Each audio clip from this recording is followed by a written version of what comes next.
The 1960s was an era of societal upheaval, different societal values and beliefs, and varying styles of groovy music and fad fashion. The beats popular during these years clearly depicted the influence of the freak out the world was going through. R&B and soul are boss examples of the music genres that helped define the 1960s. Motown, the name of a recording label established by Berry Gordy in 1959 in Detroit, Michigan, helped bring in African-American artists to the pop charts through its production of R&B and soul music. It was twitching and successfully reflected the racial merger of mainstream music as African Americans became recognized and embraced by both black and white audiences. Musical icons created by the Motown scene were the Supremes, which is a three-member girl group consisting of Diana Ross, Florence Ballard, and Mary Wilson, that became the premier act of Motown, and one of the most successful vocal groups worldwide.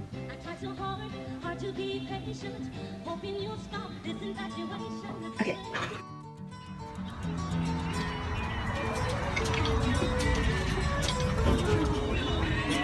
The explosion of the rock and roll scene was also a defining part of 60s music. Rock music dominated the popular music scene, and as the genre grew and developed, many diverse sub-genres emerged, each characterized by their own unique style and purpose.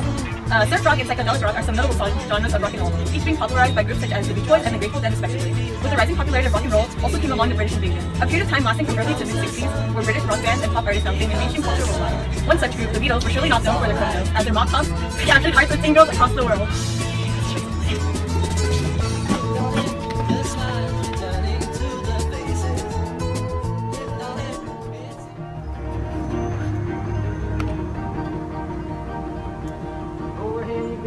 The 1960s came to be known as the era of protest due to many factors such as the Vietnam War and the Civil Rights Movement by the African Americans, resulting in the rising popularity of protest music. Protest music became our voices and anthems, taking inspirations from previous folk musicians in the 1930s in order to address rising social and political issues. Bob Dylan's song "Blowin' in the Wind" was created in support of civil rights and peace movements, embodying the protest music and shaping the Americans' perspective on these issues.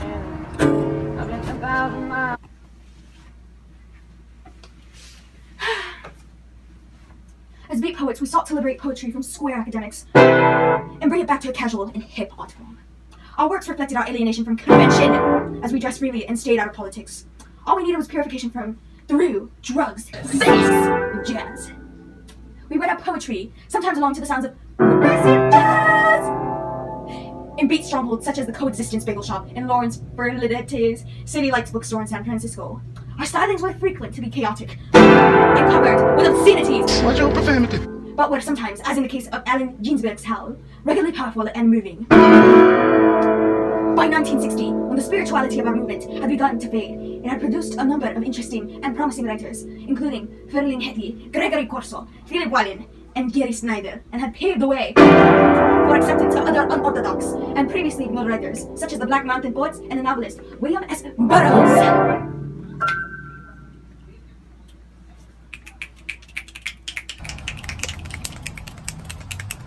The 1960s counterculture that brought peace, drugs, and free love across the United States is the hippie movement.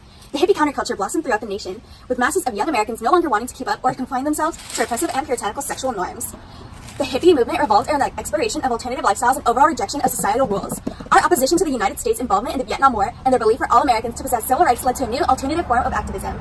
As we engaged in Eastern spiritualism, free love, and mind-expanding drugs, the hippie lifestyle soon drew the country's youth to a neighborhood in San Francisco, marked by the intersection of Haight-Ashbury. During the 1967 Summer of Love, this street corner would go on to attract over 100,000 people and serve as an epicenter for free thinking, creative expression, free love, and free drugs, and free food.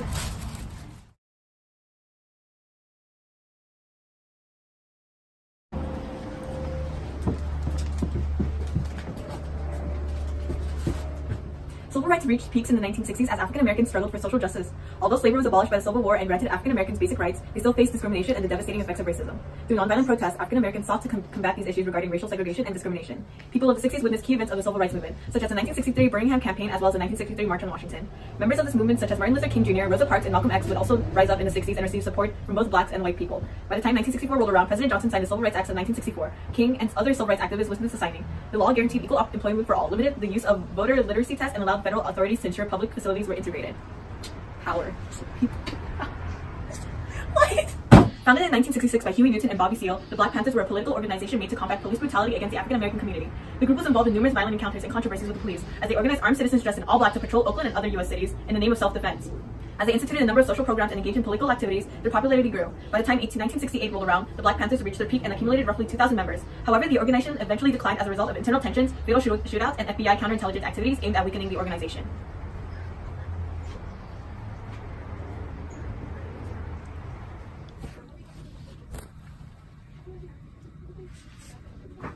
The women's rights movement sought equal rights and opportunities with greater personal freedom for women. Known as the second wave of feminism, this movement mainly focused on women's rights in politics, work, family, and sexuality. Books such as A Young Woman and Feminine Mystique are two of the many famous works that strongly support the movement. However, on television, women were portrayed as housewives who cared for their families, which influenced the idealistic roles for women. Eventually, we began breaking women's roles to show that we deserve equal rights as men. We tie up our hair, wear pants, short skirts, and take up jobs for men. Fortunately, in 1964, Title VII, section of the Civil Rights Act, prohibited discrimination in employment on the basis of gender. With the National Organization for Women, known as NOW, women were able to set groundbreaking social and legal changes to improve equality and rights.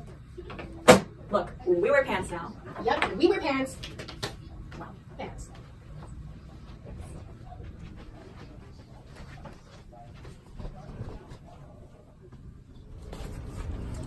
Right for free speech. We demand the right for free speech and academic freedom. With the leadership of Mario Savio, we will accomplish these rights through a band of on-campus political activities here at UC Berkeley. This college, through a band of on-campus political activity, was inspired by the opposition of the Vietnam War and a wave of student activism and involvement. Many of us students were arrested for setting up tables on campus with political information, such as Jack Weinberg.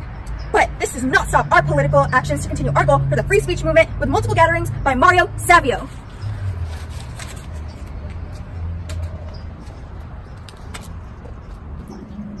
Postmodernism can be seen as a reaction against the ideas and values of modernism, as well as a description of a period that followed modernism's dominance in cultural theory and practice in the early and middle decades of the 20th century. The term is associated with skepticism, irony, and philosophical critiques of the concept of universal truth and objective reality, embraces many different approaches to art making, and may be said to begin with pop art in the 1960s, and to embrace much of what has followed, including conceptual art, neo-expressionism, and feminist art.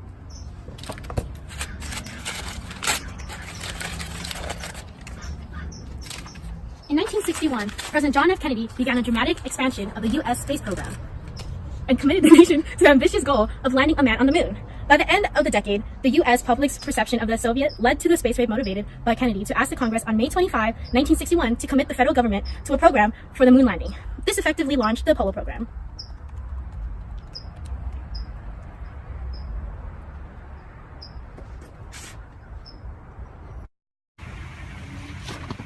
Many Americans use television as their main source of entertainment. They watch movies, TV shows, and news for interest in education. One of the most well-known movies that was created in the 60s was Mary Poppins. Other popular movies include The West Side Story and The Sound of Music.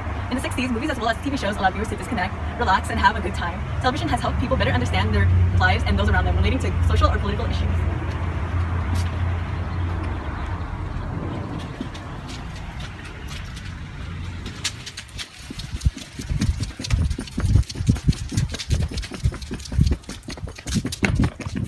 Check out my great form.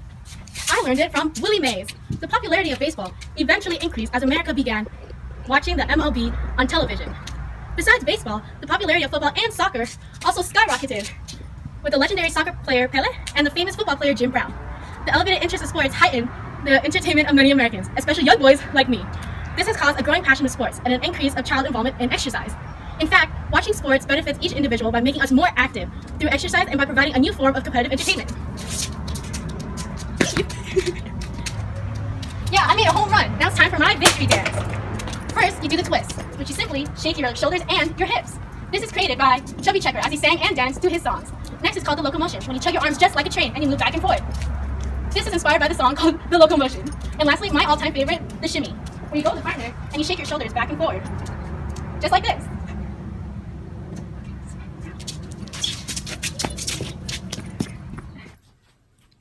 Oh my gosh, I love this game. No wonder it's called Love. Right leg V. The goal of the game is to spell love using the letters on the floor. Left leg O. But the tricky thing is, a spinner decides what hand or foot goes on which letter. Right leg E. But at least it's better than Monopoly and the Game of Life, which also came out in the 60s. Left arm L.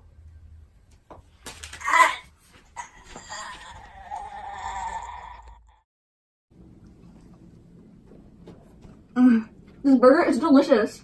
For only 15 cents, the McDonald's burger is so good.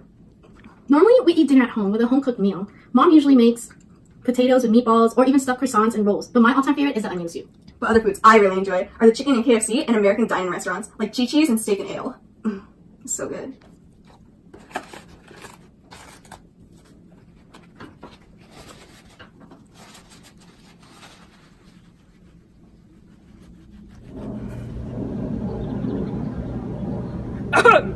People of the United States, as Eisenhower's term comes to an end, I would like to address all that he has done for our nation in the past. Since World War II, Eisenhower has played a major role in aiding America. His 8 years of presidency were characterized by peace and prosperity, despite increasing tensions between our country and the Soviet Union. As your president, I have sworn before you and Almighty God the same solemn oath our forebears prescribed nearly a century and 3/4 ago. As times continue to change, I promise to dedicate myself to ensuring the safety of the country. Now, if you would excuse me, I have a very important business meeting to attend to in Dallas, Texas. Hey, yo, Jackie, I call shotgun. It's no problem. I regret to inform everyone that on November 22nd, 1963, President John F. Kennedy has been assassinated. I profoundly hope that this tragedy and the torment of these terrible days will bind us together in new fellowship, making us one people in our home of sorrow. It is my job as a new president to command Congress to translate Kennedy's ideas into action, so that he, JFK, would not have died in vain. With this in mind, I dramatically escalated the U.S. involvement in the war in Vietnam. I have authorized a series of bombing campaigns and hundreds of thousands of U.S. ground troops to the fight.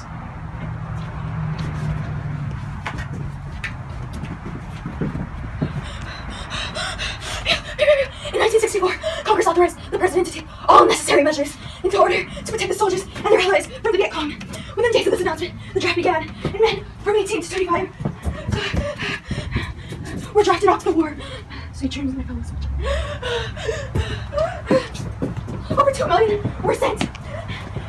As we get no more, as I was dragged on, the draft further divided America. As part of the country erupted in protest, while the rest were in support of it.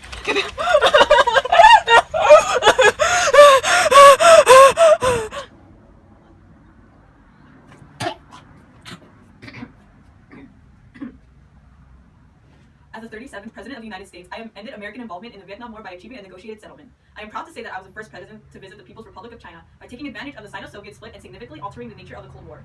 In Guam, I declared that the United States would honor all of our treaty commitments with Asia, along with concerns of nuclear threat in my speech known as the Nixon Doctrine. You, over there, you're calling me, aren't you?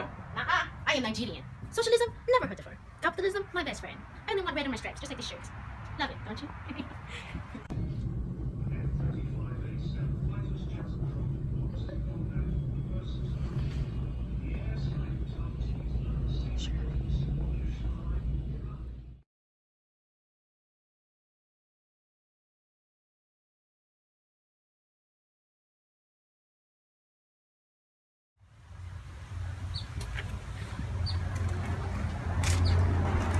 Welcome to the 60s.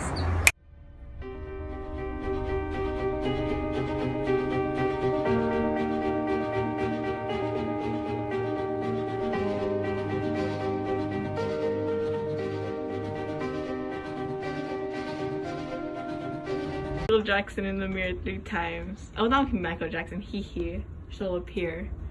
Let's try it. I'm just gonna sit on the chair so I have all these to myself. Oh my god! Oh my god!